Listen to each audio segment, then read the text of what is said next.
हम लोग आज फराइजी आंदोलन और वहाबी आंदोलन की बात करेंगे। दोनों की बात एक साथ इसलिए क्योंकि दोनों की प्रकृति लगभग मिलती जुलती है।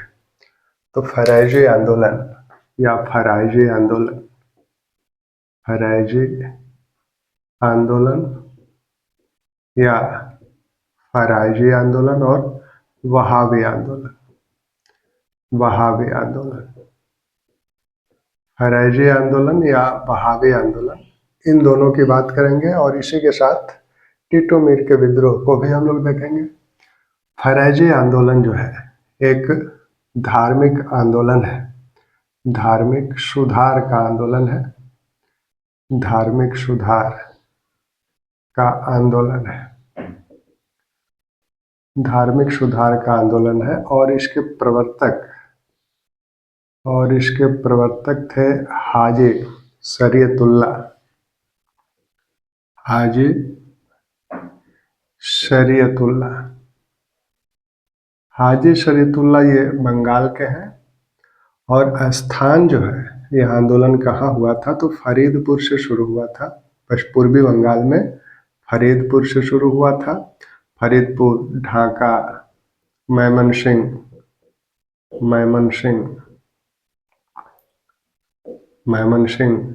ये जो इलाके हैं, इस क्षेत्र में यह आंदोलन प्रभावी था।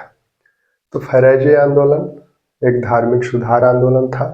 प्रारंभ में यह धार्मिक सुधार आंदोलन ही है जिसकी शुरुआत हाजी शरीयतुल्लाह ने की थी। यह शुरू किया गया था फरीदपुर से। फराइजी नाम इसे क्यों पड़ा, क्योंकि फराइजी फर्ज शब्द से बना है। फर्ज यानी कुरान और हदीस में एक इस्लाम के अनुयायी यानी एक मुस्लिम के लिए जो भी अधिकार और कर्तव्य निर्धारित किए गए हैं, उन अधिकारों और कर्तव्यों को आवश्यक रूप से मानना इस्लाम के अनुयायी का फर्ज होता है। और इसी का प्रचार हाजी शरीयतुल्लाह कर रहे थे कि जो भी कुरान और हदीस में कहा गया है उनको हम अपना फर्ज मानकर करें। जो गैर इस्लामिक परंपराएं इस्लाम धर्म में स्वीकार की गई हैं उनका त्याग किया जाए। यानी जो मूल रूप से जो इस्लाम का मौलिक रूप है, जिसे हदीस और कुरान में यानी शरीयत में बताया गया है, उसी को मुस्लिमों द्वारा अपनाया जाना चाहिए। और जो गैर इस्लामिक परंपराएं इस्लाम धर्म में आ गई हैं उनका त्याग कर देना चाहिए। तो इसीलिए इसका नाम इस फर्ज से फराइजी आंदोलन पड़ा। तो प्रारंभ में यह धार्मिक सुधार आंदोलन है, यानी इस्लाम धर्म में जो गैर इस्लामिक परंपराएं आ गई हैं उनका त्याग करने की बात का प्रचार हाजी शरीयतुल्लाह द्वारा किया जा रहा था। हाजी शरीयतुल्लाह एक मुस्लिम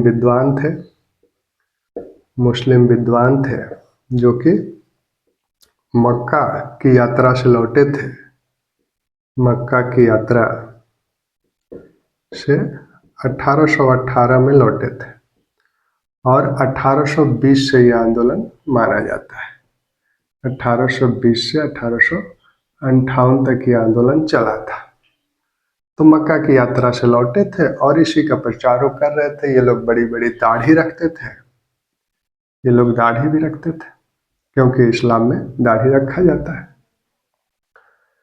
तो इनकी तरफ, क्योंकि ये इलाका मुस्लिम बहुल इलाका है और विशेषकर कृषक हैं और बुनकर हैं, तो ये सभी लोग इनकी तरफ आकर्षित हुए।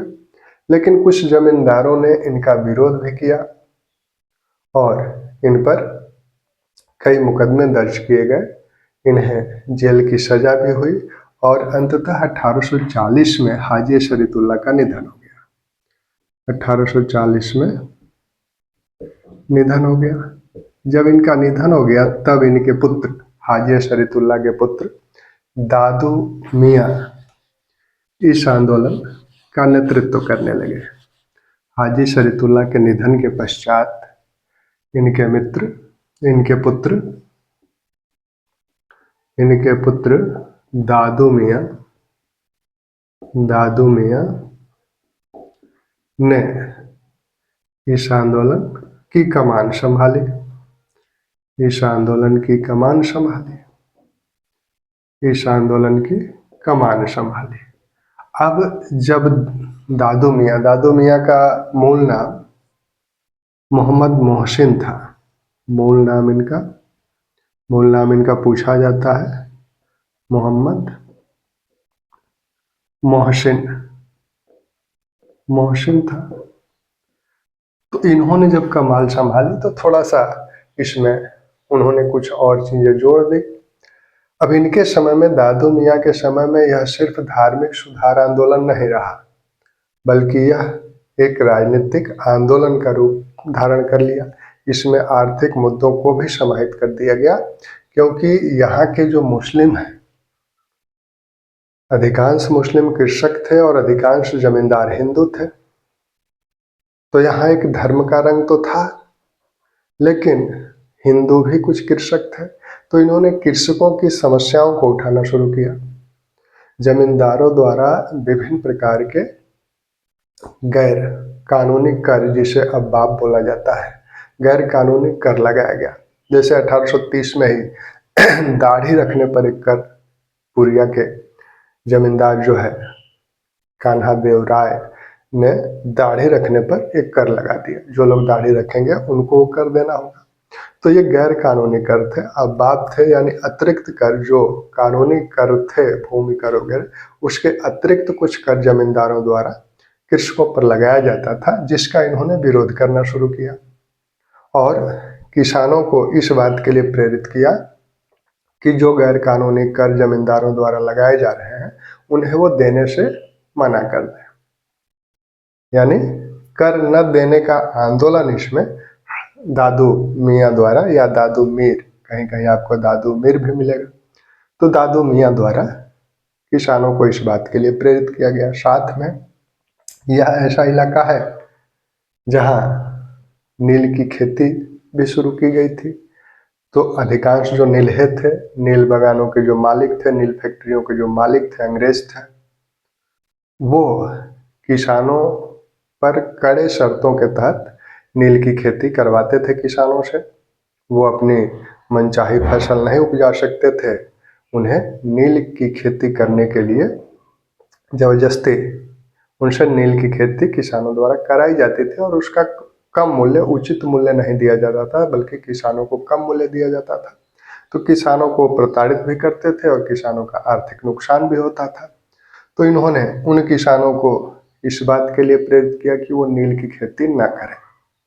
तो इस तरह से दादू मियाँ ने इस धार्मिक सुधार आंदोलन में एक राजनीतिक स्वरूप दिया और उसे आर्थिक और सामाजिक मुद्दों से जोड़ दिया।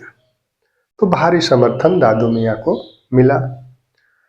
1857 विद्रोह में फैरेजियों ने, हालांकि विद्रोह में सीधे सीधे भाग तो नहीं लिया, लेकिन ब्रिटिश विरोध की भावना इसमें थी, तो इसलिए दादू मीर को गिरफ्तार किया गया और अंततः 1862 में दादू मीर का निधन हो गया। 1862 में निधन हो गया। जब 1862 में निधन हो गया, तब इस कार्य को आगे पीर मियाँ ने बढ़ाया। लेकिन यह धीरे धीरे आंदोलन ब्रिटिश दमन, सरकारी दमन के कारण धीरे धीरे आंदोलन लुप्त हो गया और बहावे आंदोलन के साथ एक तरह से जुड़ गया। दादू मियाँ ने इसे लोकप्रिय बनाया, क्योंकि कृषकों की समस्याओं, धार्मिक आधार को तो इन्होंने पीछे छोड़ दिया। हालांकि साथ साथ धार्मिक सुधार चल रहा था, लेकिन अब मुख्य वो नहीं रहा। मुख्य रहा आर्थिक और सामाजिक सुधार, और इसमें जमींदारों का विरोध, नीलहों का विरोध, और साथ में जमींदार और नीलहों का समर्थन सरकार कर रही थी, इसलिए ब्रिटिश सरकार का विरोध भी इसमें शामिल था। इन्होंने एक नारा दिया था कि भूमि जो है कृषक की है या अल्लाह की है। भूमि जो है, भूमि का मालिक कृषक है या खुदा है। भूमि का मालिक खुदा है या कृषक है। तो इस नारे के साथ इन्होंने अब्बाब यानी अतिरिक्त करों को न देने के लिए कृषकों को प्रेरित किया था, जिससे जमींदारों ने इसका विरोध किया और इन पर मुकदमे भी चले, कई बार जेल जाना पड़ा। फिर 1857 विद्रोह के बाद इन्हें जेल में डाला गया। 1862 में इनका निधन हो गया। तो इस तरह से फैराजी आंदोलन चला। अब फैराजी आंदोलन का जो कैडर था, इसमें जो लोग शिक्षक थे उन्हें उस्ताद बोला जाता था, और जो लोग इसमें शिष्य के रूप में, जैसे पीर और मुरीद की जो परंपरा सूफी सिलसिलों में देखने को मिलती है कि पीर बोला जाता था गुरु को, मुरीद बोला जाता था शिष्य को, लेकिन यहाँ पीर और मुरीद शब्द का प्रयोग नहीं होता था, बल्कि उस्ताद और एक शब्द और प्रयोग किया जाता था, जो कि खगरीद, शिष्य के लिए खगरीद शब्द का प्रयोग किया जाता था और गुरु के लिए उस्ताद शब्द का प्रयोग किया जाता था। और जो लोग नए इस फैराजी आंदोलन से जुड़ते थे, जो नए अनुयायी इसके होते थे, उन्हें मुमिन बोला जाता था, उन्हें मुमिन बोला जाता था। दादू मियाँ ने जमींदारों से लड़ने के लिए एक समानांतर प्रशासकीय ढांचा भी तैयार किया। उन्होंने गांव में खलीफाओं की नियुक्ति की, एक समानांतर प्रशासकीय ढांचा तैयार किया और गांव में खलीफाओं की नियुक्ति की, और कई गांवों को मिलाकर एक सर्किल बनाया और वहां पर सुप्रिटेंडेंट की नियुक्ति की जाती थी। और साथ में जमींदारों और नीलहों के लठैतों का मुकाबला करने के लिए ये अपने अनुयायियों को लाठी चलाने का प्रशिक्षण भी देते थे। ठीक, तो ये तो रहा फैराजी आंदोलन। अब वहाबी आंदोलन। वहाबी आंदोलन की शुरुआत 1830 से मानी जाती है। 1830 से लगभग 1858-60 तक ये भी चला, वहाबी आंदोलन भी। 1830 में इसकी शुरुआत हुई और इसके प्रवर्तक, भारत में इसके प्रवर्तक रायबरेली के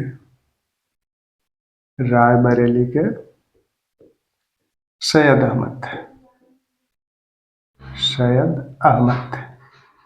रायबरेली के सैयद अहमद थे। ये सैयद अहमद मक्का की यात्रा पर गए थे और मक्का की यात्रा से लौटने के पश्चात, मक्का की यात्रा से लौटने के पश्चात इन्होंने इसे शुरू किया। लौटने के पश्चात इसे शुरू किया। जब मक्का गए थे तब ये अरब के विद्वान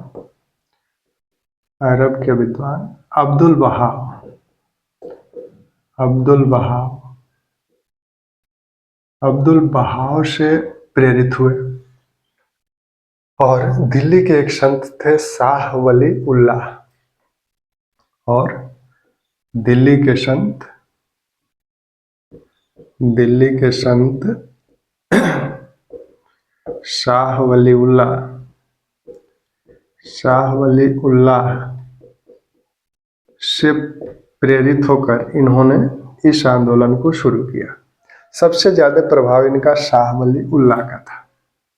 कॉन्सेप्ट अब्दुल बहाव से मिला, लेकिन सबसे ज्यादा प्रभावित शाह वली उल्लाह से हुए। इसीलिए इस आंदोलन को वली उल्लाह आंदोलन भी, बहावी आंदोलन को वली उल्लाह आंदोलन भी कहा जाता है। सैयद अहमद ने देखा कि सबसे ज्यादा मुस्लिम कहाँ है, उस स्थान को पहले चुना जाए और वहीं से ये आंदोलन शुरू किया जाए।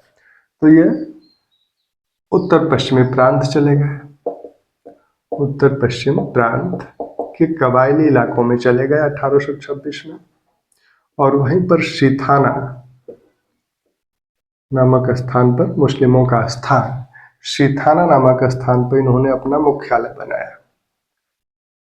पश्चिमोत्तर प्रांत में ये चले गए और शीथाना नामक स्थान पर इन्होंने अपना मुख्यालय बनाया।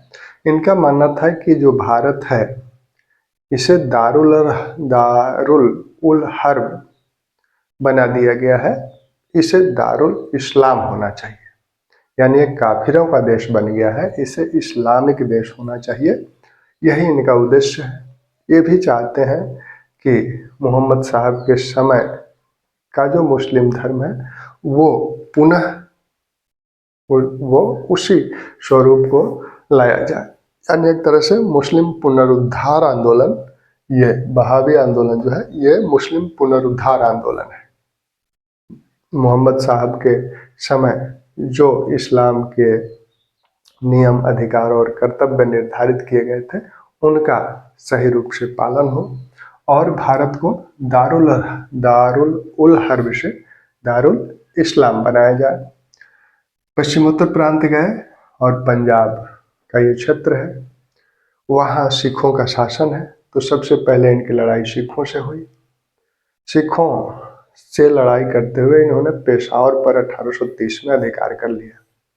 अपने अनुयायियों के साथ पेशावर पर कुछ दिनों के लिए इन्होंने अधिकार कर लिया, फिर पेशावर इनके अधिकार से निकल गया, सिखों ने उस पर अधिकार कर लिया और इसी समय 1831 में ही इनका निधन भी हो गया। 1831 में ही इनका बालाकोट की लड़ाई में निधन हो गया।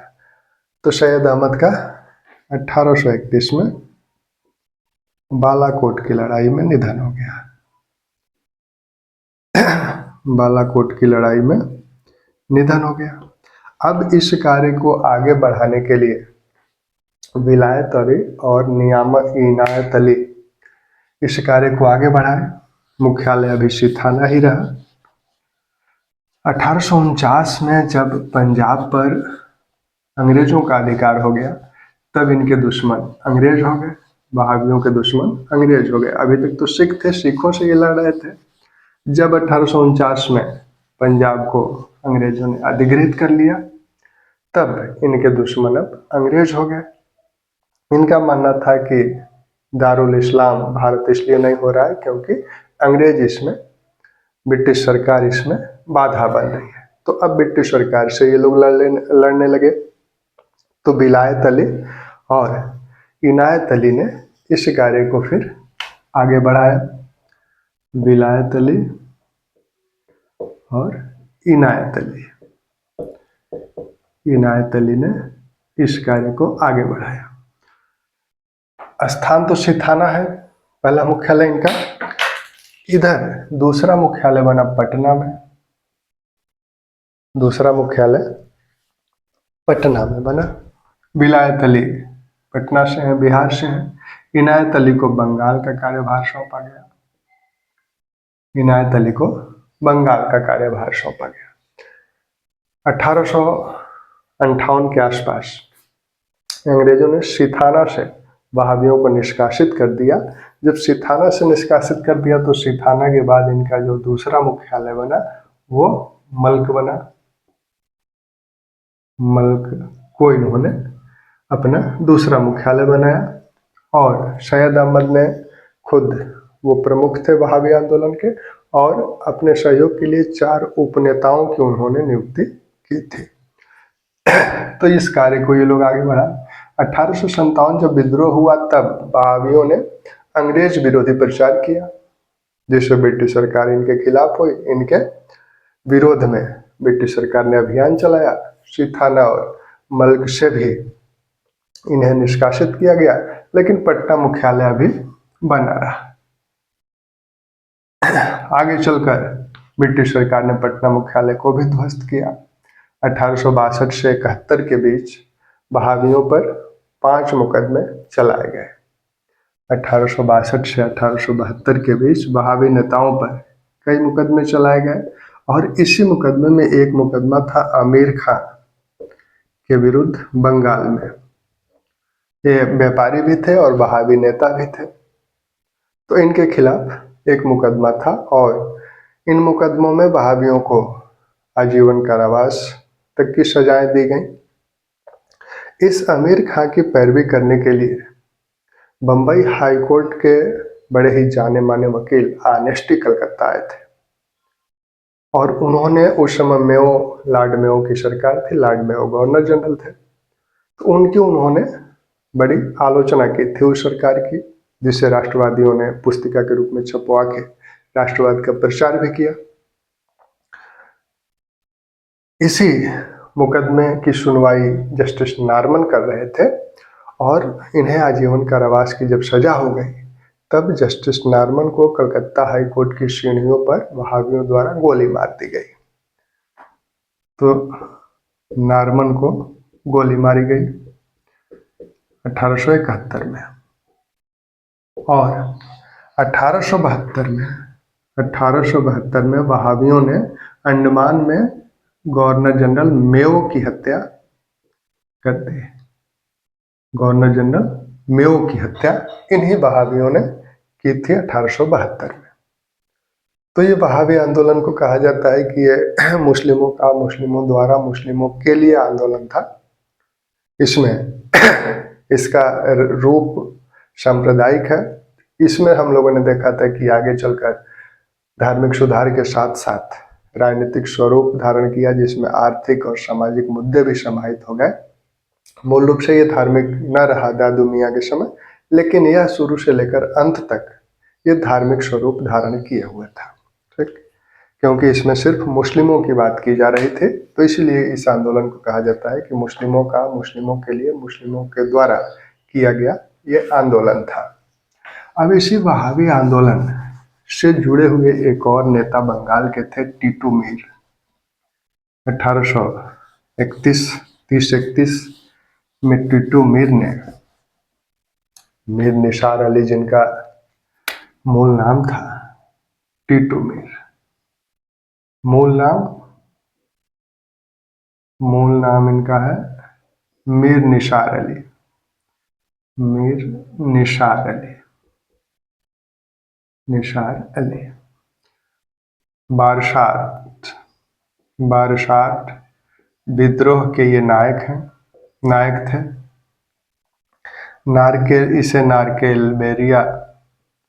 नारकेलबेरिया विद्रोह भी कहा जाता है।